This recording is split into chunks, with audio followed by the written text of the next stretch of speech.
Hello guys, నేను మీ blooming బాటసారి యోస్ వంశీ దేవులపల్లి. ఎలా ఉన్నారు అందరూ? So first of all so sorry, ఈ రోజు కొంచెం లేట్ అవుతుంది వీడియో పోస్ట్ చేసే టైంకి. ఎందుకంటే చిన్న వర్క్ మీద వైజాగ్ వచ్చాను, ఇప్పుడు కూడా రిటర్న్ లో ఉన్నాను. ఈ టైంకి రిటర్న్ అయిపోతాను అనుకున్నా, కానీ లేట్ అయింది. మార్నింగ్ స్టార్ట్ అయ్యేసరికి మా బ్యాచ్ కొంచెం టైం తినేయడం వల్ల టైంకి వెళ్ళడం టైంకి రావడం కుదరలేదు. So that's okay.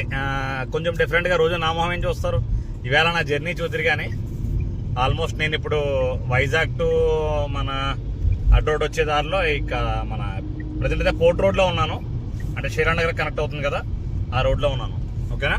So anyway, ఇంకా ఆలస్యం వద్దు. కమాన్ రండమ్మా, పిల్లలు పెద్దలు, అన్న తమ్ముడు, అక్క చెల్లి, బావా, డార్లింగ్స్, యూట్స్, వచ్చేయండి, అందరూ వచ్చేయండి. ఈరోజు మరొక మంచి కథతో మీ ముందుకు వచ్చేసాను. ఓకేనా? సో ఆలస్యం లేకుండా ఈరోజు కథలోకి వెళ్ళిపోదాం. ఓకే, సో ఈ రోజు కథ ఏంటంటే, బాధ్యతే కాదు ప్రేమ కూడా అందించాలి. సో ఈ లైన్స్ ఎప్పుడన్నా సింక్ అయ్యా మనకి? ఎస్, ఆల్మోస్ట్ సింక్ అవుతూ ఉంటాయి లైఫ్లో. చాలాసార్లు ఇలాంటి సిచ్యుయేషన్స్ మనం ఎదుర్కొంటాం. అయితే ఇప్పుడు ఈ బాధ్యతే కాదు ప్రేమ కూడా అందించాలి అనే లైన్కి సింక్ అయ్యేలా ఈ కథ ఏంటో చూద్దాం. ఓకేనా? అయితే పార్థు అని ఒక అబ్బాయి ఉన్నాడు.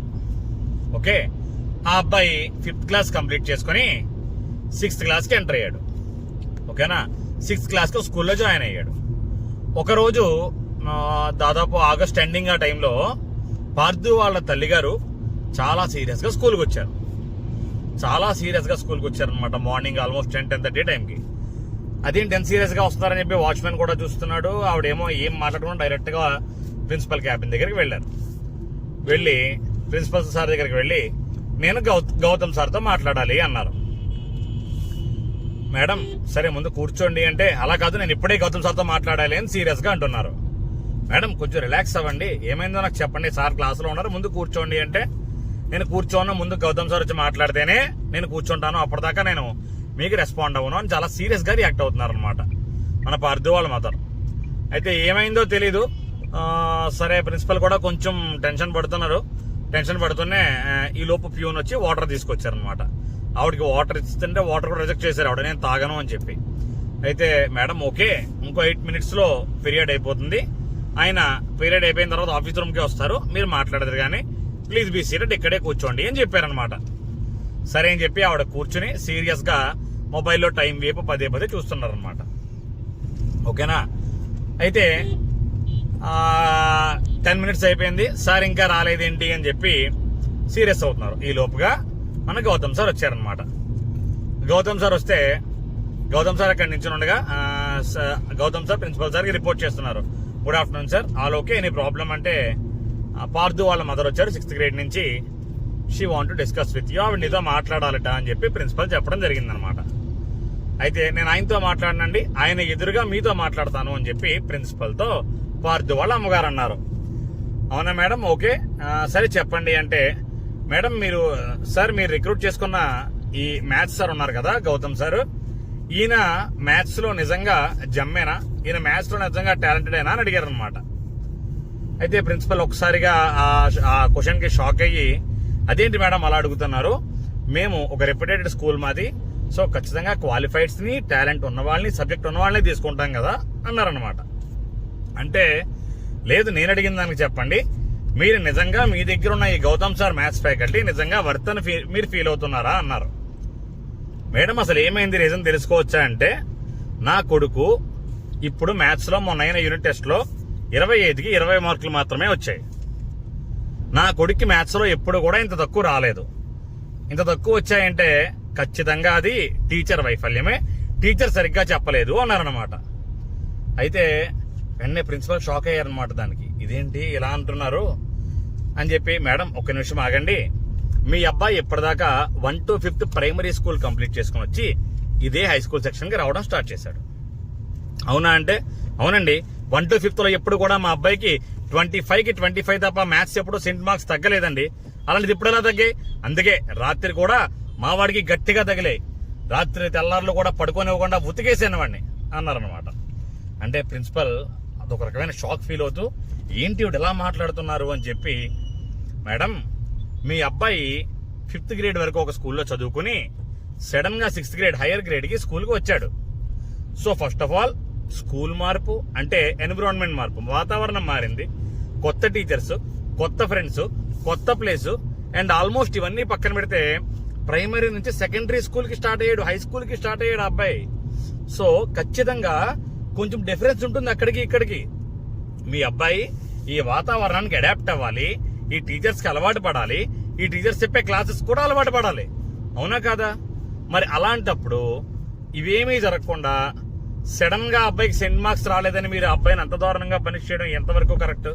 అండ్ ఆ అబ్బాయిని పనిష్ చేయడమే కాకుండా మీరు టీచర్ని, మా మ్యాథ్స్ స్టాఫ్ ని మీరు ఎలా ఇన్సల్ట్ చేస్తున్నారా అన్నారనమాట.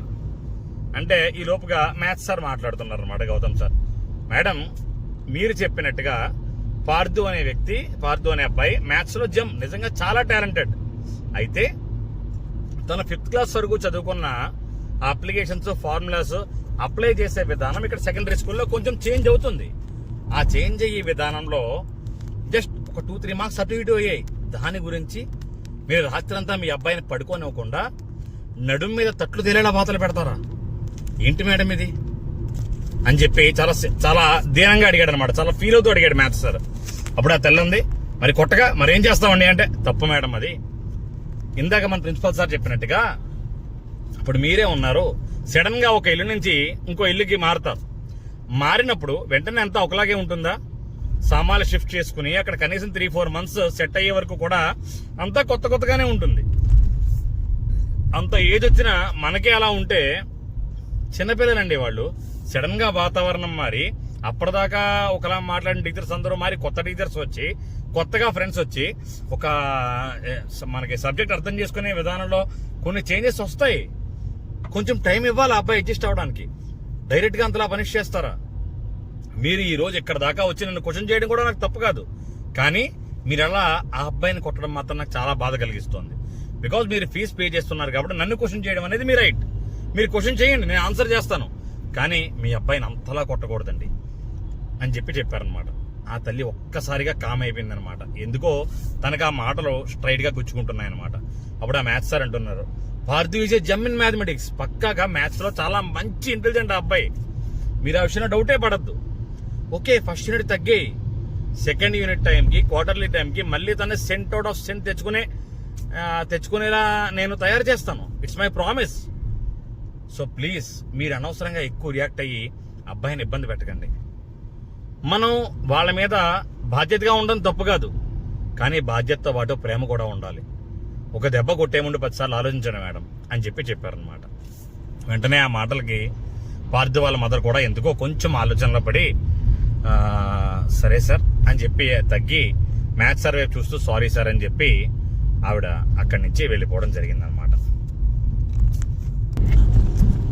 సో ఆవిడ ఇంటికి వెళ్ళిన తర్వాత పార్థు ఇంటికి వచ్చే టైంకి ముందుగా పార్థుకి ఇష్టమైన ఫుడ్ అంతా కూడా కుక్ చేసి పార్థు ఇంటికి వచ్చిన తర్వాత తనకి ఫుడ్ పెట్టి, పార్థు పర్వాలేదు, నేను మ్యాథ్స్ సార్తో మాట్లాడాను, ఈసారి మార్క్స్ ఎక్కువ వస్తాయి, అమ్మ ఇలా కుట్టినందుకు ఏమనుకోకు, సారీ అని చెప్పి వాళ్ళ అబ్బాయిని బుజ్జగించింది అనమాట.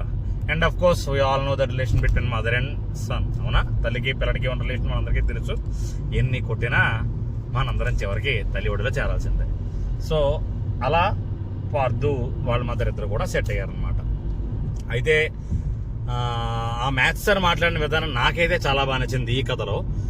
బికాస్ ఒక కంప్లైంట్ ఇచ్చిన తర్వాత మీరు నా మీద అరవడం ఏంటి అని రైజ్ అయ్యే ఈ రోజు ఈ కాలంలో అలాంటి టీచర్స్ ఉండడం నిజంగా చాలా great. And it's of course ఇది నాకు తెలిసి రియల్ ఇన్సిడెంట్ అని అనుకుంటున్నాను. ఇందులో చాలా మంది రిలేట్ అయ్యి ఉంటారు కదా, టీచర్స్ ఎవరైనా రిలేట్ అయ్యి ఉంటే, టీచర్స్ కానీ పేరెంట్స్ కానీ పిల్లలు కానీ మీరు ఎవరైనా కనుక ఈ కథకి రిలేట్ అయ్యి ఉంటే కామెంట్ చేయండి, ఓకేనా? అలాగే ఈ కథ ఎలా ఉందో చెప్పడం మర్చిపోకండి ప్లీజ్. మీ లైక్స్ రూపంలో నా కథని వర్ణించండి. And yes of course thank you so much. ఈరోజంతా మీరు ట్రాఫిక్నే చూస్తూ నా కథ విన్నారు. సారీ కొంచెం డిలే అయింది, అండ్ పక్కా రేపటి నుంచి డిలే అవ్వకుండా చూసుకుంటాను, ఓకేనా? మరి మళ్ళీ కలుద్దాం. Bye, good night. Yours blooming Batasari. Please like, share, comment and subscribe to blooming Batasari. Bye.